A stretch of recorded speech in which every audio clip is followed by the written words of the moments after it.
Hello everyone! Muling nagbabalik ang ating mini vlog, pero hindi ito buo dahil nagsimula na ako ng mga lunch na siguro to. Ito yung mga ginawa ko ngayong araw. Busy-busyhan ang ating peg. Napakadami nating ginagawa ngayong araw na ito. So nakikita nyo dyan sa video. May laptop na, may cellphone pa akong hawak dahil nagmo-multitasking tayo. Sa sobrang mga madaming kailangan gawin. Ayan. Napakaseryoso natin dito. Yung hindi mo malaman kung ano na ba talaga yung uunahin mo. Pero, syempre, kailangan mo malaman kung ano yung mga priorities mo na dapat mong unahin sa sobrang daming pinapagawa. Pero, goods naman. Kaya naman natin kahit windang-windang tayo minsan. Pero, yun, nagagawa pa rin nating gumawa pa ng ganitong video kahit sa sobrang dami ng ginagawa. So, yan lang mga ginagawa ko. Pindot doon, pindot dito. Habang nag-aantay ng meeting ko. Kasi may meeting ako ng 2 PM dyan dahil meron kaming negotiation sa client. So, ayun, habang inaantay ko, nag-multitasking muna ako. Iba muna yung ginagawa ko. Grabe, no? Nakaka-awkward pala magsalita ng ganito. Yung feeling vloggerist ka, pero yung totoo naman, hindi naman talaga. Sana na lang talaga may tumangkilik dito sa mga mini vlog ko dahil alam mo naman, pasimula na tayo. Tsaka dito sa mundo ng Pilipinas, napakandaming judgmental. Pero wala. Positive lang tayo and good life lang tayo. Masaya lang akong gumagawa ng ganito kasi napapanood ko sa mga vlog na napapanood ko eh. Wala lang. Ganyan lang. Sige, pindot ka dyan, Day. Busy-busy ka talaga, Day. Hindi ka matapos dyan sa ginagawa mo. Sa sobrang dami mong ginagawa, hindi mo na alam kung anong unahin mo. Pero, sige lang. Kaya natin yan. O, chill-chill muna. Chat muna. Kasi daming tanong eh. May ginagawa na, may nagchat-chat pa sa messenger. Ay nako, iba talaga ang beauty natin. Habulin talaga. Charot! Sige lang. Ayan na siya. Medyo mahaba-haba itong vlog natin dahil sinipag tayong mag-video. Pagpasensyahan nyo na sa ating pag-edit dahil hindi pa tayo marunong. Pero, masasanay din tayo. Wala pa kasi tayong pambayad sa mga mag-edit eh. Ano lang to, pucho-pucho lang to. Sige ka, Day. Paniguryo tayo gadi na, Day. Sige lang, kaya mo yan, Day. Oh. Naning napod kay siya, oh. Sige. Hala ka diha. Walang pahinga, oh. Ang babaeng walang pahinga, kala mo talaga, ang daming pinapakain. Sige lang, Day. Sige, kaya mo yan. Unat-unat ka mamaya pagtapos mo dyan. Kasi buong araw akong nakaupo nito, guys. Hindi ko lang na-picturean yung iba kong, hindi ko lang na-videoan yung iba kong ginagawa. Kasi nga, sobrang dami kong ginagawa. Yan. Nag-aantay na lang ako ng mga oras para sa meeting ko ng 2 PM. Then, pagkatapos nyan, ano na lang, ibang gawain na naman. Mga 10 minutes siguro itong vlog na to, no? Hindi ko na malaya na sobrang dami na pala nito or haba na pala ng video na na-input ko. Nakikita nyo dyan, lumilipad-lipad ang aking buhok dahil hanggang ngayon wala pa yung aircon namin. May kulang pa siya para bago ikabit. So, inom-inom. Okay, tumayo tayo, guys, dahil kumuha tayo ng tubig. Then, pagkatapos, ayan, balik na naman sa work. Napapakanta ako dito, ah. Baka may makarinig ng napakaganda kong boses. Sige, work ka lang dyan, girl. Ayusin mo yung girl, ha? Yung hindi ka na magkakamali. Kasi lagot ka na naman sa boss mo pag nagkamali ka. Nanawagan pala ako sa boss ko. Boss ko sa marketing. Baka naman.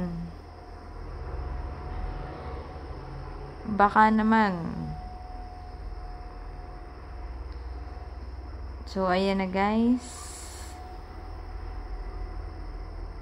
Wala na tayong masabi dito banda guys, kay napakahaba na pala talaga nito guys. Gusto ko lang i-document at ipakita yung mga ginagawa ko dito. Charot lang. Sige. So, magta-transition na tayo guys ha. O, after nung ginawa ko, nakaupo lang ako ng buong araw, lumabas ako, pumunta ako sa terrace. Ito pala yung view galing sa opisina namin guys. Grabe ang traffic na rin pala dito sa Cebu. Parang Manila na, kung nakikita nyo dyan. Yan, daming mga sasakyan. At di pa talaga ako nakontento guys. Nag-go around pa ako. Kami nakakahilo. Tapos yun, babalik na ulit ako sa office dahil tapos na ako mag-chill-chill. Then, syempre, lumabas ulit ako. Kasi parang kulang pa yung pagtayo ko. So, ang ginawa ko dito, unat-unat lang guys. Para yung mga kalamnan natin dito is mabuhay. At mas stretch natin. Yan, ano lang, muni-muni habang nakikinig sa ingay ng kalsada. Ang ganda kasi ng place namin dito guys, kasi nasa taas kami. Tanaw na tanaw mo talaga yung buong. Tapos syempre mag-uuwian na. Alas 5 na yan guys. So, dahil ang layo ng pinag-i-stayan namin, kailangan naming umuwi ng maaga or mag-out. Charot lang. Dahil ang totoo talaga yan guys. Kaya uwi na kami ng maaga kasi magpapalaba pa kami. Wala na kaming damit guys. Sa sobrang wala na kaming damit na masuot guys, paulit-ulit na lang. So yan, nagre-ready na kami. Naayos na namin yung dapat naming ayusin bago kami umalis. Nagdi-decluttering na kami. Ay! Decluttering. Kala mo talaga ang daming ginagawa dito sa opisina na to. Hindi, I mean, inaayos lang namin yung mga kagamitan namin. Mini-make sure namin na wala kaming maiiwan na mga gamit dito guys. So, save na lang muna kami. Baka kasi may mga need pa kaming gawin tapos di namin na-save. So, ayan na. Nakikita nyo na kami. Kanya-kanya kaming ayos ng aming kapaligiran. Yan, nagre-ready na tayo guys. Kung nakikita nyo dyan, yan na. Sige lang. O, kuha na tayo ng bag. Magligpit na tayo ng ating kagamitan. Baka may makalimutan tayo.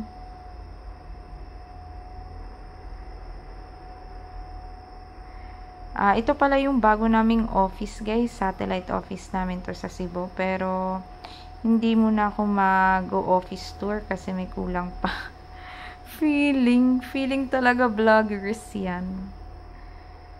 Yan, ayos-ayos lang tayo guys. Baka makalimutan natin ng laptop, hindi pa naman sa atin yan, at baka makapagbayad pa tayo nang wala sa oras.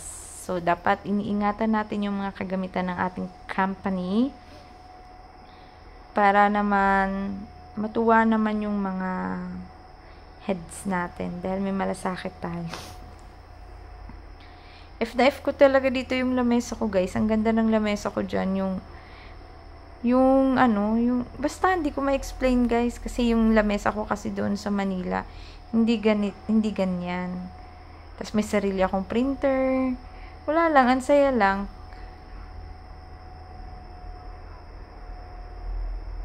Yan, inaayos ko yung mga gamit ko para wala akong makalimutan. So, nag-ayos muna. Tingin muna sa mukha. Yun, naayos na ni Sir Ronel yung electric pan, pinatay niya na. Then, yun. Pagkatapos niyan, out na kami. So, bago ko ilak ang opisina, check namin kung natanggal na ba namin lahat ng mga nakasaksak kasi mahirap na guys.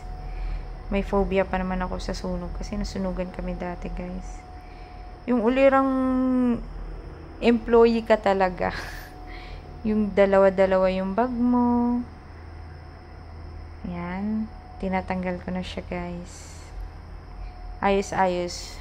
Mapagpanggap lang para sabihin maayos talaga.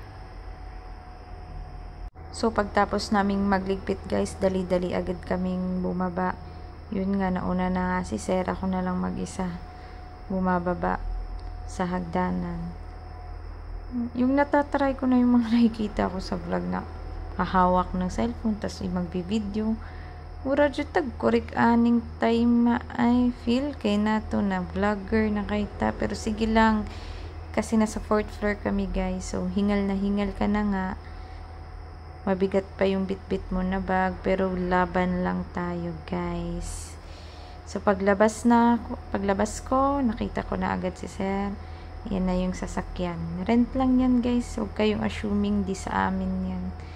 Papasok na natin. Sige, lagay mo na dyan yung mga gamit mo. Ilang araw, linggo na siguro yun, walang linis guys, yung sasakyan. Tapos pagkatapos, naki-isyosyo muna ako guys. Nakita ko kasi ang daming tao doon sa may gilid ng building. Yun pala, nakita ko daghan kay mga gulay, mga fresh, mga prutas, bagsakan, dahil ni guys. As in, daghan kay siya og ka ng tao. Nakita man ninyo sa video, sari-sari na ang ilang mga paninda. So, transition, pagkatapos to, naglaba na tayo guys. Ito na yung pinaka-aantay namin pala. So, wala na talaga kaming damit. So, alam mo yung first time natin ikaw maglalagay, ikaw maglunod ba. Self-service ni siya na laundry guys. Maong namangyan jukuan ni kay baw nang di ta sanay aning maglaba-laba og kanang mga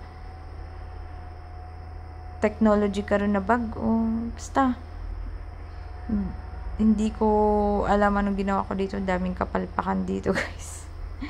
Nakakatawa na lang, pero laban lang kasi kailangan nating maglaba para sa ekonomiya. Wala na tayong masusuot guys eh. So, after nyan guys, pasabog ulit.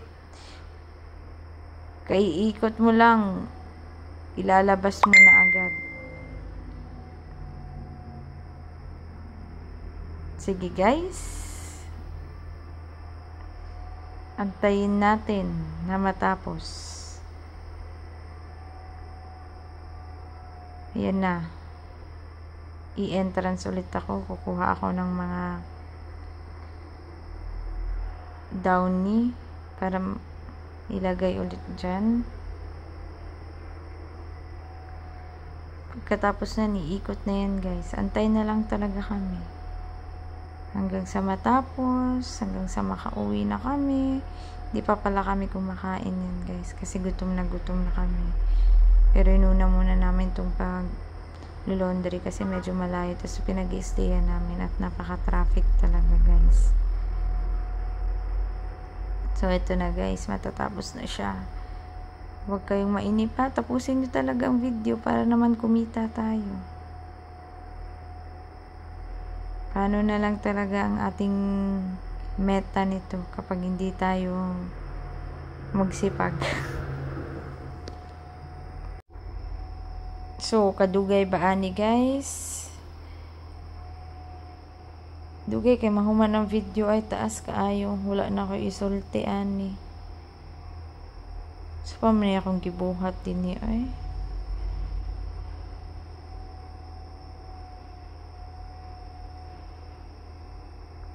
Wala na unsa man ni siya ay. Dugay jud kaayo siya. Nituyok na guys, mao na ni. Nituyok na jud. Sunod video ninyo makita guys, gihaon na nina ako akong sanina, gipainita na nina ako pamaayo.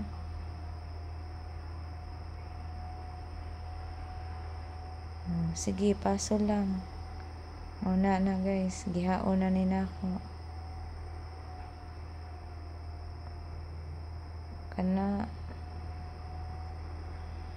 di sa ta Disney princess karon kay wala atong bana din is Pilipinas. Aning kamot pud siya sa laing nasod. So, tanang galaw ato adinin dapita. Ako na siya ibalhin dito sa taas, guys. Kinahuma naman kuso-kuso. So, lalagay ko na ulit siya doon sa taas. Nasayo pag ko ani, guys. Kay gamay ra kayo ang ako ang sanina. Ang akong gihay ang painit. Ingon si ate na basig makrap top na ni tanan akong sanina. Kay tungod sa kain. Dapat medium high ra di ay. Kay gamay raman ko nun. Usara kalunudan mo. Tiwas good time bis na napatay dagang sanina, mahurot na lang kay nakrap top man. Ito mo sa sobraan sa kainit, di ni maayo, guys. So ipatuyok na ako. Ako pa nagpindot, yun pala mali din. Mali kasi turo sa akin ni sir. Nanisip eh. Okay, managid in town, guys. Sige na, guys. Bye.